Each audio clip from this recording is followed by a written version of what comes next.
बिस्मिल्लाहिर्रहमानिर्रहीम। मैं हाफिज़ मोहम्मद यूनुस याक स्टडी इन्फो में आप सबको खुश आमदीद कहता हूँ। जैसा कि मैंने आपको पहले बताया है कि साइड इंफॉर्मेशन का बहुत बड़ा रोल होता है अच्छे नंबर लेने में, इंटर टेस्ट पास करने में या किसी और मकसद में आपको साइड इंफॉर्मेशन बड़ा साथ देगी। आपने ये टेबल देखी होगी, सॉलिड चैप्टर में है और 4.8 टेबल है, लेटेस्ट एनर्जी की ये टेबल है। आपको ये सारी वैल्यूज़ बुक में लिखी दिखाई देती हैं और आप इनको छोड़ देते हैं। क्यों? आप समझते हैं कि ये काफ़ी मुश्किल है, इतनी सारी वैल्यूज़ हम कैसे याद करें। तो आज मैं आपको बताऊंगा कि किस तरह आपने इसको मुश्किल से आसान बनाना है। आपको मुश्किल लग रही है तो अब ये आपको आसान लगेगी। तो चलते हैं, इसको आसान बनाते हैं। Lithium chloride, sodium fluoride, sodium chloride, potassium chloride, sodium bromide and potassium bromide, sodium iodide, इनकी वैल्यूज़ ये दी हुई हैं। इनको हम आसान बनाते हैं। किस तरह आसान बनाते हैं मैं आपको बताता हूँ। सबसे पहले आप लिथियम क्लोराइड को लिख दें जैसे लिखा हुआ है, इसकी वैल्यू भी इधर लिख दें। दूसरे नंबर पे आपने क्या करना है, पहला काम आप ये करेंगे, इधर Na कितने हैं, सोडियम 1 2 3 और 4, आप यहाँ 4 Na लिख दें, यानी सोडियम आप 4 इधर लिख दें। 3 हो गए, ये 4। इसके बाद आपने क्या काम करना है, आपने ये काम करना है कि इधर आप देखेंगे फ्लोराइड, क्लोराइड, ब्रोमाइड, इस तरह आपको लिखी हुई नज़र आ रही होंगी। तो आपने ये जो हैलोजन्स हैं, फ्लोरीन, क्लोरीन, ब्रोमीन और आयोडीन, इनको तरतीब से लिख दें। यहाँ पर फ्लोरीन है तो आप पहले फ्लोरीन लिख दें, इसके बाद क्लोरीन, इसके बाद ब्रोमीन, इसके बाद आयोडीन। इस तरह ये आपके सोडियम वाले जो हैं सारे जो कंपाउंड्स हैं वो कंप्लीट हो गए हैं। इसके बाद आ जाता है पोटाशियम वाले, 2 हैं, कितने, 1 और 2। ये पोटाशियम ब्रोमाइड है और पोटाशियम क्लोराइड, तो 2 पहले पोटाशियम लिख दें आप, ये पोटाशियम आ गया। उस तरह अरेंज करके आप जो हैलोजन्स हैं उनको तरतीब से लिख दें। पहले आ जाता है क्लोरीन, उसके बाद ब्रोमीन। तो इसके बाद ये अरेंजमेंट आ गया। अब आपको इस तरह याद करने की ज़रूरत नहीं है, आप इस तरह याद करें। इसकी वैल्यूज़ इनके अब लिखते हैं कि किस तरह इनकी वैल्यूज़ लिखेंगे। इसकी वैल्यू क्या है, सोडियम फ्लोराइड की वैल्यू है -895। उसके बाद आता है सोडियम क्लोराइड, इसकी वैल्यू है 787।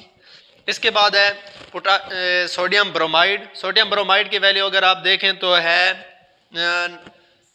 -728। इसके बाद जो है वैल्यू है सोडियम आयोडाइड की आप वैल्यू देखें तो -690। उसके बाद आप देखें पोटाशियम क्लोराइड है, पोटाशियम क्लोराइड की इधर वैल्यू देखें -690। उसके बाद आ जाता है आखिर में पोटाशियम ब्रोमाइड की वैल्यू है -665। ये वैल्यूज़ किस में है, किलो जूल पर मोल। तो अब आपको मैं बताने की ज़रूरत ही नहीं है कि ये आसान कैसे बनी है। आप देखें कि आपने सबसे पहले लिथियम क्लोराइड को इस तरह लिख देना है, उसकी वैल्यू भी लिख देनी है। उसके बाद आपने 4 जो Na हैं वो अलहदा लिख लें। उसके बाद हैलोजन्स को अरेंजमेंट के साथ लिख दें। इधर देखें आपको अरेंजमेंट में नहीं दिए हुए, इसलिए आपको याद करने में दुश्वारी पेश आ रही है। ये 800 वाला, 700 वाला, 600 वाला, 700 वाला, 600 वाला, इस तरह ये अरेंजमेंट में नहीं है, आपको दुश्वारी पेश आ रही होगी। इधर मैंने आपके लिए ये आसानी पैदा कर दी है कि 800 वाला इसे आप रहने दें। इसके बाद ये सबसे बड़ी वैल्यू, उसके बाद ये उससे छोटी, इसके बाद 800 वाला, 700 वाला, 600 वाला अरेंजमेंट में आ गए। अब आपको याद करने में काफ़ी आसानी साबित होगी। क्यों? ये 800 वाला, ये लिथियम का तो इधर रोल है ही नहीं। इसके बाद आपने ये सोडियम के कंपाउंड्स हैं और पोटाशियम के कंपाउंड हैं, आप इनको आप आसानी से याद कर सकते हैं। ये अरेंजमेंट पहले 800 वाला, 700 वाला, 600 वाला, ये 7 कंपाउंड है, आप आसानी से इनको याद कर सकते हैं। आपको अब कोई दुश्वारी का सामना नहीं करना पड़ेगा।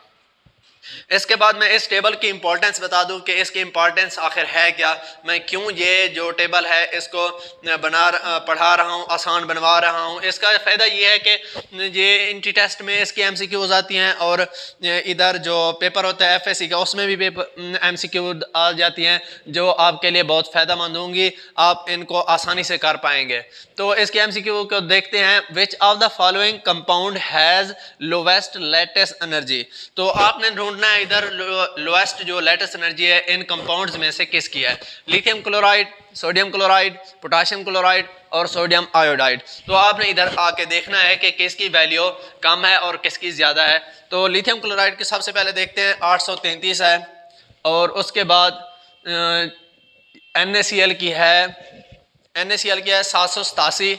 इसके बाद पोटाशियम क्लोराइड की देखें तो 690। उसके बाद सोडियम आयोडाइड की भी 690 है। तो इनकी वैल्यूज़ बराबर आ गई हैं। इनको अगर इधर होता ई ऑप्शन बोथ तो यही होना था।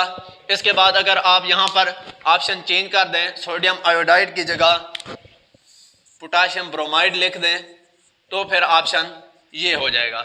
इसके बाद ये ऑप्शन इस तरह भी हो सकता है, ये MCQ which of the following has highest latest energy. तो आपका ऑप्शन क्या होगा, हाईएस्ट में आ जाएगा सोडियम फ्लोराइड इधर नहीं लिखा हुआ। इसके बाद लिथियम क्लोराइड पहले नंबर पे आ जाएगा। आप में से अक्सर बच्चे सोच रहे होंगे जब मैंने ये MCQ लिखा तो वो सबसे पहले क्या टिक कर देते कि लोवेस्ट किसकी है। उन्होंने सबसे पहले जाना था लिथियम क्लोराइड के पास। लिथियम क्लोराइड को वो सोच रहे हैं कि जो नेगेटिव में वैल्यू होती है वो जब ज़्यादा वैल्यू होगी तो उसकी वैल्यू कम होती है क्योंकि ये नेगेटिव में है। तो आपने बिल्कुल इधर ऐसा नहीं सोचना कि नेगेटिव वैल्यू में वो कम है। वो सबसे आपने इस नेगेटिव को काउंट ही नहीं करना। आपने ये वैल्यू देखनी है कि ये 800 है, ये 700 और ये 600। जिसकी वैल्यू ज़्यादा होगी उसकी वैल्यू लेटेस्ट एनर्जी उसकी ज़्यादा है बानिस्बत इसके। 600 वाली लेटेस्ट एनर्जी कम है और 800 वाली लेटेस्ट एनर्जी ज़्यादा है। तो आपने लोवेस्ट में इसे लिथियम क्लोराइड को हरगिज़ सेलेक्ट नहीं करना। मेरा समझाने का मकसद ये है कि आपने जो नेगेटिव में ज़्यादा वैल्यू है आपने लेटेस्ट एनर्जी में उसे ज़्यादा तस्वर करना है और जिसकी नेगेटिव में कम वैल्यू है आपने उसे कम तस्वर करना है। तो इससे आपको काफ़ी ज़्यादा फ़ायदा होगा। अगर आ जाए इधर which of the following has highest latest energy तो आपने लिथियम क्लोराइड को सिलेक्ट करना है क्योंकि इसकी वैल्यू सबसे ज़्यादा है। नेगेटिव में नेगेटिव 833। तो आपने इसे सेलेक्ट करना है कि इसकी वैल्यू सबसे हाईएस्ट है और लोवेस्ट में आ जाए तो इन चार में से पोटाशियम ब्रोमाइड आ जाएगा। तो आपको इस वीडियो से काफ़ी ज़्यादा फ़ायदा हो जाएगा। इसके बाद मिलते हैं एक नई वीडियो में। अल्लाह हाफ़िज़।